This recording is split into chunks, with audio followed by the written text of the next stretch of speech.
है आइंदा हफ्ते ईरान के साथ डील कर लेंगे। मुआहदे के तहत जंगबंदी में तोसी की जाएगी। आबना हुर्मुज को दोबारा आमदोरफ्त के लिए खोल दिया जाएगा। सदर ट्रंप की अमेरिकी टीवी से गुफ्तगू, कहा ईरान से बातचीत पहले से ज्यादा तेजी से जारी है। मुज़ाकरात खत्म हुए भी तो कोई फर्क नहीं पड़ेगा। पैगामात मुअत्तल होने का ये मतलब नहीं, फिर ईरान पर बम गिराना शुरू कर देंगे। ईरान की बहरी नाकाबंदी जारी रखेंगे।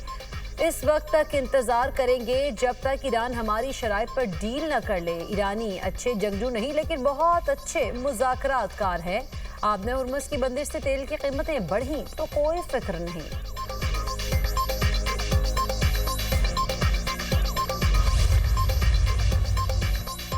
अमरीकी सदर का इसराइली वज़ीर आज़म से हंगामी राबिता। नेतन्याहू से गुफ्तगू के बाद ट्रंप ने कहा, इसराइली वज़ीर आज़म से नतीजा खेज गुफ्तगू हुई।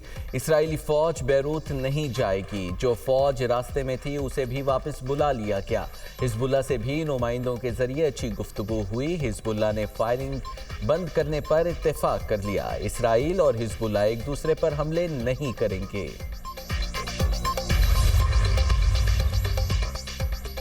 डोनाल्ड ट्रंप ने नेतन्याहू को पागल करार दे दिया। अमरीकी सदर ने टेलीफोनिक राब्ते के दौरान इसराइली वज़ीर आज़म को नाशुक्रा भी कहा। अमरीकी वेबसाइट एक्सियोस के मुताबिक सदर ट्रंप ने नेतन्याहू से कहा, हर शख्स तुमसे और इसराइल से नफरत करता है। मैं ना होता तो तुम जेल में होते।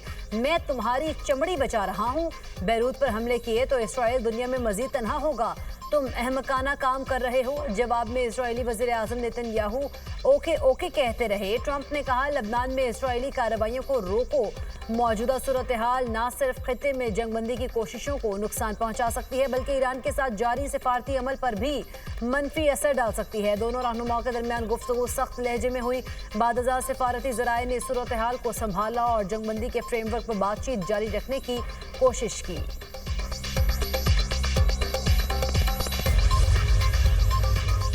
पासदाराने इनकलाब का अमरीकी कमर्शियल बहरी जहाज को क्रूज मिसाइल से निशाना बनाने का दावा। तर्जुमान के मुताबिक आइंदा भी किसी भी हमले का फैसला कुन जवाब देंगे। पनामा का परचम बरदार बहरी जहाज अमरीकी मलकियत था। हमले से जहाज पर धमाका हुआ। ईरानी मीडिया के मुताबिक पासदाराने इनकलाब ने कार्रवाई ओमान के करीब एक ईरानी जहाज पर हमले के रद्द अमल में की। अमरीकी फौज ने ईरानी बहरी जहाज लियान स्टार्को को निशाना बनाया।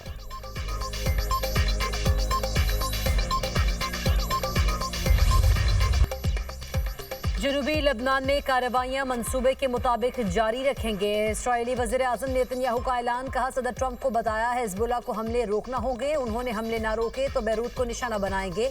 इसराइली वज़ीर बिन गोयर की बैरूत पर हमले रोकने के ऐलान पर तनकीद। कहा, अमरीकी सदर डोनाल्ड ट्रंप को ना कहने का वक्त आ गया। हिज़्बुल्लाह के खिलाफ भरपूर कार्रवाई की जाए। इसराइली जंगजुओं को मुकम्मल इख्तियार दिया जाए। शुमाली इलाकों में सिक्योरिटी बहाल करना नागुज़ीर है।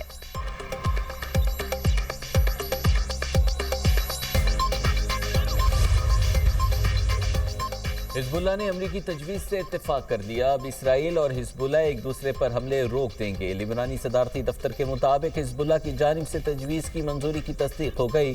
इसराइल बैरूत पर फ़ज़ाई हमले बंद करेगा। हिज़्बुल्लाह भी इसराइल के खिलाफ कार्रवाई से गुरेज करेगी। कशीदगी के खात्मे के लिए इस मनसूबे को मज़ीद वुसअत देकर लिबनान के तमाम इलाकों तक फैलाया जाएगा। हिज़्बुल्लाह का पूरे लिबनान में मुकम्मल जंगबंदी की हिमायत का ऐलान। सीनियर रुकन पार्लिमान हसन फजलुल्लाह ने कहा कि ये इसराइली फ़ौज के मुकम्मल इनखला के लिए पहला कदम होगा। आने वाले दिनों में जंगबंदी पर अमल दरामद का जायजा लिया जाएगा।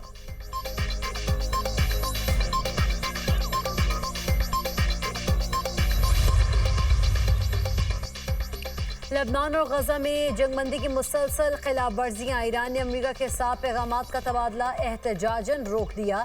ईरानी मीडिया का दावा। रिपोर्ट में कहा गया कि ईरान ने लबनान और गजा में इसराइली कार्रवाइयों के खात्मे तक मुज़ाकरात से इनकार कर दिया।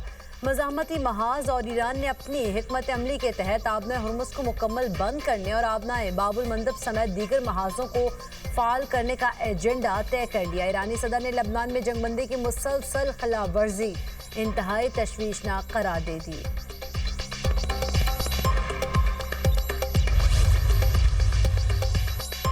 लेबनान पर हमले बंद न हुए तो संगीन नताइज होंगे। सरबराह ईरानी पार्लियामेंट सिक्योरिटी कमेटी ने इसराइली हुकूमत और अमेरिका को खबरदार कर दिया।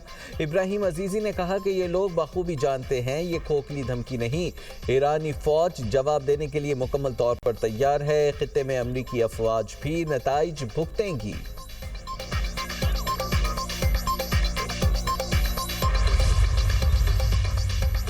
आइंदा बजट में तरक्याती मंसूबों के लिए 754 अरब रुपए मुख्तस करने की तजवीज़। NHA को 264 अरब, पावर डिवीजन को 91 अरब रुपए मिलेंगे। आबी वसाइल डिवीजन के लिए 179 अरब रुपए मुख्तस करने की तजवीज़। दस्तावेजात के मुताबिक सूबों और स्पेशल एरियाज के लिए 251 अरब रुपए रखने का तखमीना। सूबाई मनसूबों पर 99 अरब रुपए खर्च किए जाएंगे। जंगशुदा अजला के लिए 66 अरब रुपए मुख्तस करने की तजवीज़। आज़ाद कश्मीर और गिलगित बल्तिस्तान के लिए 86 अरब रुपए मुख्तस होंगे। ज़राए के मुताबिक वज़ीर आज़म PSDP में 200 अरब रुपए इजाफे के ख़्वाहां। FBR ने 200 अरब इजाफी रेवेन्यू जमा करने से इनकार किया। वज़ीर आज़म ने बजट एडजस्टमेंट के लिए वज़ारत ख़जाना को हिदायत दी। IMF ने PSDP बढ़ाने पर मज़ीद रेवेन्यू हदफ मांग लिया।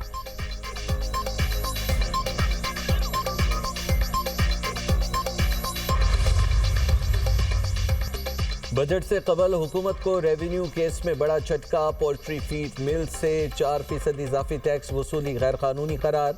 विफाकी आईनी अदालत के जस्टिस आमिर फारूक की सरबराही में 2 रुकनी बेंच ने फैसला जारी किया। अदालत के मुताबिक टैक्स कानून के सेक्शन 31A में अबहम है गैर रजिस्टर्ड पोल्ट्री फार्म्स को फीड सप्लाई पर इजाफी टैक्स आयद था। पोल्ट्री फार्म्स को कानून के तहत टैक्स इस्तिस्ना हासिल है। गैर रजिस्टर्ड पोल्ट्री फार्म्स को कानूनी तहफ़्फ़ुज़ हासिल है। लाहौर हाई कोर्ट का फैसला कलअदम करार दिया गया। बिजली की कीमत में 1 रुपया 72 पैसे इजाफे का इम्कान। कीमतों में इजाफा। अप्रैल की फ्यूल कॉस्ट एडजस्टमेंट की मद में मुतवक्के। CPPA ने नेप्रा में दरख्वास्त जमा करा दी। नेप्रा अथॉरिटी आज दरख्वास्त पर समाअत करेगी।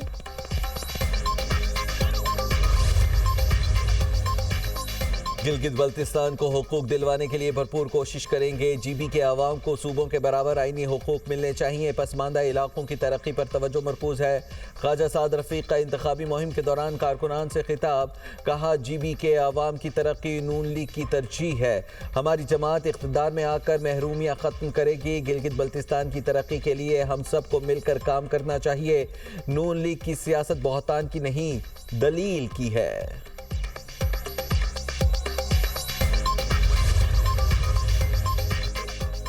सदर मुस्लिम लीग नून इंतखाबी सरगर्मियों के लिए गिलगित रवाना। नवाज शरीफ पार्टी रहनुमा और टिकट होल्डर से मुलाकात करेंगे। गिलगित बल्तिस्तान में इंतखाबात और अवाम की तरक्की के हवाले से तबादला ख्याल किया जाएगा।